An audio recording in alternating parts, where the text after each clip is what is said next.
രക്ഷയുടെ മഹത്തായ രഹസ്യമായ ഇമ്മാക്കുലേറ്റ് കൺസെപ്ഷൻ ഓഫ് മേരി ഇന്ന് സഭ ആഘോഷിക്കുന്നു. നമ്മുടെ വിശ്വാസത്തിൻ്റെ 4 മരിയൻ സിദ്ധാന്തങ്ങളിൽ ഒന്നാണിത്. മാതാവ് തൻ്റെ അമ്മയായ അന്നയുടെ ഉദരത്തിൽ ജനിച്ച ആദ്യ നിമിഷം മുതൽ പാപം കൂടാതെ, പാപത്തിൻ്റെ കറകളില്ലാതെയാണ് ജനിച്ചതെന്ന് നമ്മൾ വിശ്വസിക്കുന്നു. ഇത് അവളുടെ സ്വന്തം യോഗ്യത കൊണ്ടല്ല, അവൻ്റെ പുത്രനായ യേശുവിൻ്റെ യോഗ്യതയാൽ ആണ്. മറ്റൊരു വിധത്തിൽ പറഞ്ഞാൽ, മാമോദീസായിലൂടെ നാം നേടിയ എല്ലാ കൃപകളും പരിശുദ്ധ ത്രിത്വത്തിലെ രണ്ടാമത്തെ വ്യക്തിയായ യേശു തൻ്റെ മനുഷ്യാവതാരം, പീഡാനുഭവം, മരണം, പുനരുത്ഥാനം എന്നിവയുടെ യോഗ്യതയാൽ നമുക്കായി നേടിത്തന്ന എല്ലാ കൃപകളും പിതാവായ ദൈവം പരിശുദ്ധ അമ്മയിൽ തൻ്റെ ജനനത്തിൽ തന്നെ ആൻറ്റിസിപ്പേറ്റ് ചെയ്തു കൊടുത്തു. പുത്രനായ യേശുവിനെ സ്വീകരിക്കാൻ ദൈവം മറിയത്തെ ഒരുക്കിയത് അവനെ ലാളിക്കാൻ പാവനമായ കരങ്ങളും, അവനെ വഹിക്കാൻ കളങ്കരഹിതമായൊരു ഉദരവും, അവനെ സ്നേഹിക്കാൻ പാപപങ്കിലമായൊരു ഹൃദയവും ദൈവം ഒരുക്കിയതാണ്. ഇത് മറിയത്തിൻ്റെ യോഗ്യത കൊണ്ടല്ല, യേശുവിൻ്റെ യോഗ്യത അമ്മയ്ക്ക് മുൻകൂട്ടി കൊടുത്തതുകൊണ്ടാണ്. പരിശുദ്ധ മറിയം പാപം ചെയ്യാതെ സ്വന്തം പുണ്യത്താൽ, സ്വന്തം യോഗ്യതയാൽ ഗർഭം ധരിച്ചിരുന്നുവെങ്കിൽ അവൾ ക്രിസ്തുവിനാൽ വീണ്ടെടുക്കപ്പെട്ടവളായിരുന്നില്ല. എല്ലാവരും ആദാമിൽ പാപം ചെയ്യുകയും എല്ലാവരും പുതിയ ആദമായ ക്രിസ്തുവിലൂടെ രക്ഷിക്കപ്പെടുകയും ചെയ്താൽ മറിയവും ക്രിസ്തുവിൻ്റെ ഗുണത്താൽ രക്ഷിക്കപ്പെട്ടവളാണ്. ഇമ്മക്കുലേറ്റ് ഗർഭധാരണത്തിൻ്റെ രഹസ്യത്തെക്കുറിച്ച് നമ്മൾ പറയുമ്പോൾ ഇതെല്ലാം ഈ രഹസ്യത്തിൽ അടങ്ങിയിരിക്കുന്നു. ഇനി നമുക്ക് ഐക്കണുകൾ നോക്കാം. മിക്ക ചിത്രങ്ങളിലും പരിശുദ്ധ അമ്മയുടെ പാദങ്ങൾക്ക് താഴെ അർദ്ധചന്ദ്രനെ കാണാം. എന്താണ് ഇതിനർത്ഥം? ചന്ദ്രന് അതിൻ്റേതായ തെളിച്ചമില്ല, മറിച്ച് സൂര്യനിൽ നിന്ന് പ്രകാശത്തെ പ്രതിഫലിപ്പിക്കുന്നു. ഐക്കണോഗ്രഫിയിൽ സൂര്യൻ യേശുക്രിസ്തുവാണ്.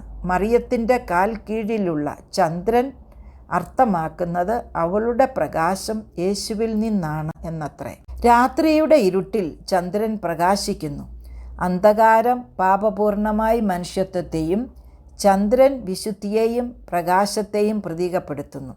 അതിനർത്ഥം മറിയം അവൾ പാപിയായ മനുഷ്യത്വത്തിൽ ജനിച്ചെങ്കിലും ദൈവകൃപയാൽ പാപത്തിൽ നിന്ന് സംരക്ഷിക്കപ്പെട്ടുവെന്നാണ്. അതായത് അവളുടെ അമ്മയായ വിശുദ്ധ അന്നയുടെ ഉദരത്തിൽ ഗർഭം ധരിച്ചതു മുതൽ പരിശുദ്ധ അമ്മ കുറ്റമറ്റവളാണ്. എല്ലാ ആദാമും എല്ലാ മനുഷ്യരും കളിമണ്ണിൽ നിന്നെടുത്തതാണ്, ശപിക്കപ്പെട്ട ഭൂമിയിൽ നിന്ന്. പുത്രനായ ദൈവം ജനിച്ചത് പാപത്തിൻ്റെ ശാപത്താൽ കറയില്ലാത്ത ഒരു ശുദ്ധമായ ഭൂമിയിൽ നിന്നാണ്. അതിനാൽ പരിശുദ്ധ അമ്മ ചന്ദ്രനെ പോലെ പ്രകാശിക്കുന്നു, സൂര്യൻ്റെ പ്രകാശത്തെ പ്രതിഫലിപ്പിക്കുന്നു. കൂടാതെ ഈ ചിത്രങ്ങളിൽ പരിശുദ്ധ അമ്മയുടെ കാൽ കീഴിൽ ഒരു സർപ്പം സാധാരണ നമുക്ക് കാണാം. എന്താണ് ഇതിനർത്ഥം? അതായത് പരിശുദ്ധ അമ്മ നിർമ്മല ആയതിനാൽ, പാപം കൂടാതെ യേശുക്രിസ്തുവിനെ പ്രസവിച്ചതിനാൽ അവൾ സർപ്പത്തിൻ്റെ തല തകർത്തു എന്ന ഉൽപ്പത്തി പുസ്തകത്തിൽ എഴുതിയിരിക്കുന്നു. തൻ്റെ ജീവിതത്തിൻ്റെ ആദ്യ നിമിഷം മുതൽ പരിശുദ്ധ മറിയം പിശാചിനെതിരായ വിജയം ആരംഭിച്ചു. ഈ വിജയം യേശുവിൻ്റെ മരണവും പുനരുത്ഥാനവും വഴി പൂർത്തിയാക്കി. സഭ അമലോത്ഭവ മാതാവിൻ്റെ മഹത്വം ആഘോഷിക്കുന്ന ദിനമായ ഇന്ന് ക്രിസ്തുവാകുന്ന യഥാർത്ഥ സൂര്യൻ്റെ പ്രകാശം സ്വീകരിക്കുന്ന, ഇരുട്ടിൽ പ്രകാശിക്കുന്ന ചന്ദ്രങ്ങളായി മാറാൻ നമുക്ക് പ്രാർത്ഥിക്കാം. നാം നമ്മിലെ തിന്മയെ നിയന്ത്രിക്കുമ്പോൾ, സദ്ഗുണങ്ങൾ പ്രാവർത്തിക്കുമ്പോൾ, ദുഷ്പ്രവണതകളും തിന്മകളും വെടിയുമ്പോൾ സർപ്പത്തെ ചവിട്ടിമെതിക്കുന്ന പാദങ്ങളായി മാറും നമ്മുടെ പാദങ്ങൾ. അന്ധകാരത്തിലെ ചന്ദ്രനായി മാറും നമ്മുടെ ചെയ്തികൾ. ദൈവം കായേനോട് പറഞ്ഞതുപോലെ പാപം കവാടങ്ങളിൽ ഒളിഞ്ഞിരിക്കുന്നു, പക്ഷെ നിങ്ങൾക്ക് അതിൽ ആധിപത്യം സ്ഥാപിക്കാൻ കഴിയും. ഇമ്മക്കുലേറ്റ് കൺസെപ്ഷൻ്റെ ഈ ഐക്കണിൻ്റെ മുകളിൽ 2 മാലാഖമാരുണ്ട്.